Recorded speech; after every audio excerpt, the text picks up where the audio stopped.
میرے نبی نے فرمایا کہ جب لوگ جنت میں جا رہے ہوں گے، اویس بھی جا رہا ہوگا، دروازے کے قریب اللہ فرمائیں گے باقی سب کو جانے دو، اویس کو روک لو۔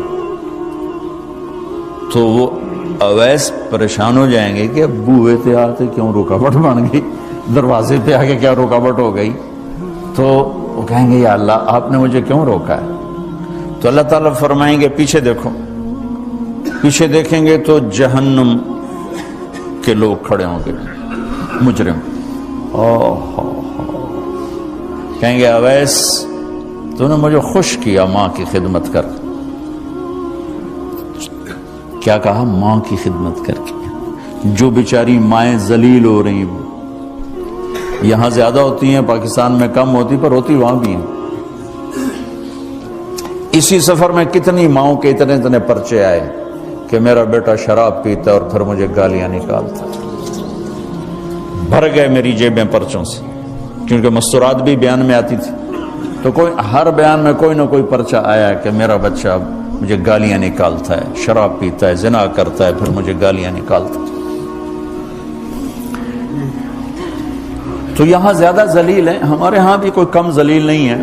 کوئی قسمت والی ماں ہے جس کو فرما بردار اولاد ملتی ہے، تو اللہ فرمائیں گے اویس تو نے مجھے بہت خوش کیا ماں کی خدمت۔ دیکھیے جہنم کے لوگ کھڑے ہیں، تو انگلی کا اشارہ کرتا جا، اللہ جدھر جدھر تیری انگلی کا اشارہ ہوگا ادھر ادھر لوگوں کو جہنم سے نکال کے جنت میں ڈال دوں۔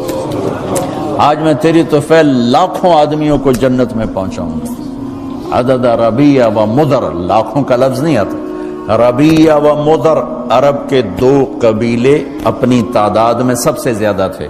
تو اللہ تعالیٰ کہیں گے اویس آج تیری طفیل جتنا ربیہ اور مدر دو بڑے قبیلوں کے لوگ ہیں، اتنے مجرم آج تیری طفیل جنت میں ڈال دوں۔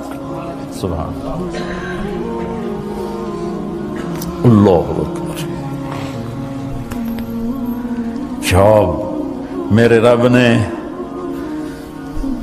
مقام بخشا کہ عمر اور علی سے کہا جا رہا ہے دعا کروانا، اور جنت کے دروازے پر کھڑا کر کے فرمایا جا رہا ہے پیچھے نظر دوڑا، دیکھ جتنے جہنم کے لوگ کھڑے ہیں، اشارہ کر تیرے طفیل آج ربیہ اور مضر کی تعداد کے برابر لوگوں کو جنت میں ڈالوں۔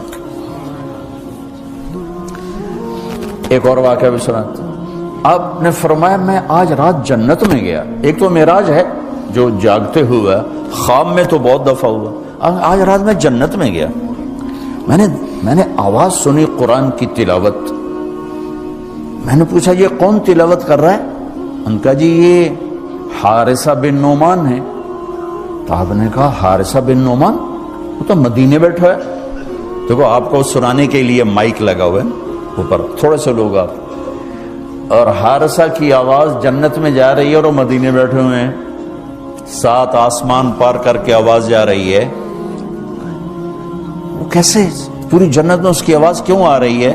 کہ یا رسول اللہ انہوں نے ماں کی ایسی خدمت کی ہے کہ اللہ تعالیٰ نے خوش ہو کر کہا ہے حارثہ جب قرآن پڑھے ساری جنت کو سناؤ، ساری جنت کو سناؤ۔ اچھا کیسی خدمت کرتے تھے؟ ماں کی کیسی خدمت کرتے تھے؟ ان کے کپڑے بیوی سے نہیں دھلاتے تھے، خود دھوتے تھے۔ ہم لوگ اپنی بیویوں پہ ڈنڈا چڑھا کے کھڑے تھے، میری ماں نے کپڑے دو، میری ماں نے روٹی پکا، میری ماں نے چائے بنا کے دے۔ آپ کی بیوی کے ذمے آپ کی ماں کی خدمت نہیں ہے، میرے ذمے میری ماں کی خدمت، میری بیوی کے ذمے میرے باپ کی خدمت نہیں ہے، میری ماں کی خدمت نہیں ہے، میری بہن بھائیوں کی خدمت نہیں ہے۔ لیکن یہ بر صغیر کے معاشرے کا ظلم ہے کہ آنے والی بچی ٹکڑے ٹکڑے ہو جاتی، پس کے رہ جاتی، اور ایک ظلم و ستم کی چکی میں وہ قیمہ بن جاتا۔ ساس کا ظلم، سسر کا ظلم، خامد کی بہنوں کا ظلم، بھائیوں کا ظلم، تانے بولیاں۔ اس بیچاری نے بچے کیا پالنے ہیں، وہ تو روتے روتے زندگی گزار دیتی۔ میرے ذمہ ہے ماں کی خدمت، میری بیوی کے ذمہ نہیں ہے۔ پوچھو مفتیوں سے، ماں کے لیے کیا کرتے تھے؟ سالن خود بناتے تھے، آٹا گوندتے تھے، روٹی پکاتے تھے، پھر تھالی میں پلیٹ میں رکھ کر ماں کو سامنے بٹھا کر خود کھلاتے تھے، کھلاتے بھی خود، اور ماں کو تیل لگاتے، کنگھی کرتے، جوئیں نکالتے۔ اور کبھی اماں کوئی کام کہہ دیتی اور سمجھ میں نہیں آیا تو یہ نہیں کہتے تھے ماں جی کیا جائے، اپنی بیوی کو باہر بلا کر کہتے ماں جی نے کیا کہا ہے مجھے سمجھ میں نہیں آیا۔ ایک دفعہ موسیٰ علیہ السلام نے پوچھا یا اللہ میرا جنت کا ساتھی کون ہے؟ تو موسیٰ علیہ السلام نے فرمایا فلاں قصائی تیرا جنت کا ساتھی۔ تو موسیٰ علیہ السلام تھوڑا سوچ میں پڑ گئے کہ قصائی تے موسیٰ دا جوڑ کے میں بہ گئے، فلاں مجاہد، فلاں عالم، فلاں ولی اللہ، وہ تیرا جنت کا ساتھی، قصائی تیرا ساتھی۔ تو موسیٰ علیہ السلام نے پتہ پوچھا اور پہنچ گئے۔ تو وہ گوشت کی دکانوں میں ایک دکان اس کے بھی تھے، میں بٹھا چوکڑی مار کے تو اپنا ویچی جاندہ تھے، ٹکی جاندہ ہے۔ کوئی موسیٰ علیہ السلام کو اسپیشل چیز نظر نہیں آئی۔ جب شام کو وہ چلنے لگا، جب وہ اس کا گوشت ختم ہو گیا تو اس نے ایک ٹوٹا تھیلے میں ڈالا اور چل پڑا، موسیٰ علیہ السلام بھی ساتھ چل پڑے۔ وہ گھر پہنچا تو موسیٰ علیہ السلام نے کہا میں آ جاؤں؟ کہا جی آ جاؤ۔ اس نے وہاں جا کے کیا کیا، بوٹیاں بنا کے ہانڈی چڑھا تھی، پھر آٹا نکال کے گوندھا، اس کو نرم ہونے رکھ دیا، سالن تیار کیا، پھر روٹی تیار کی، ٹرے میں رکھا۔ ایک عورت اس طرح پڑی تھی، اس کو جا کے ہلایا، ماں جی، آنکھ کھولی، ایک ہاتھ سے اٹھایا، سہارا دیا، دوسرے ہاتھ سے نوالے بنا بنا کے کھلاتا رہا۔ تو اس نے یوں سر ہلایا کہ مطلب میری بس، تو اس کا منہ صاف کیا اور اس کو سہارا دے کے لٹانے لگا تو کچھ بڑبڑائی۔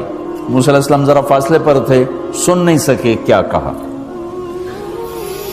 موسیٰ علیہ السلام نے فرمایا میرے بھائی یہ کون ہے؟ کہا جی میری ماں ہے، اور میں جب صبح جاتا ہوں نا کام پر تو اس کے سارے خدمت کر کے روٹی پانی کھلا پلا پھر میں جاتا ہوں، پھر جب شام کو واپس آتا ہوں تو پہلے میں اس کی یہ خدمت کرتا ہوں۔ بیوی سے نہیں کہا، خود کیا۔ ہم اپنی بیویوں کو کتنا ذلیل کرتے ہیں، اور 99% جو ساس ہے وہ نیگیٹو ہے اور ظالم ہے۔ 99% ساس نیگیٹو ہے اور ظالم ہے، اور ہمارے بچوں کو ہوش نہیں کہ میری ماں ہے، میری ماں ہے۔ ماں کی وجہ سے بیوی کو تباہ نہ کرو، اور بیوی کی وجہ سے ماں کو تباہ نہ کرو، اس میں بیلنس کرو۔ بیوی کے عشق میں ماں باپ ذلیل نہ ہو، اور ماں باپ کے عدم میں بیوی ذلیل نہ ہو۔ یہ دونوں نوحے میں سن رہا ہوں، اس لیے بول رہا ہوں، دکھ سے بول رہا ہوں۔ کہا جی میں شام کو پھر اس کی خدمت کرتا ہوں، اب بچوں کو بعد میں دیکھتا ہوں۔ کہا اچھا یہ بتا یہ کیا کہہ رہی تھی؟ لٹا رہے تھے۔ کہنے لگا جی بس ماں جو ہوئی جب بھی خدمت کرتا ہوں تو کہتی اللہ تجھے جنت میں موسیٰ کا ساتھی بنائے۔ میں تو جی کمی کسائی تے موسیٰ کلیم، میرا دا کی جوڑ ہے۔ میں کہا پترا تیرا جوڑ بنا چھڑے تیری ماں۔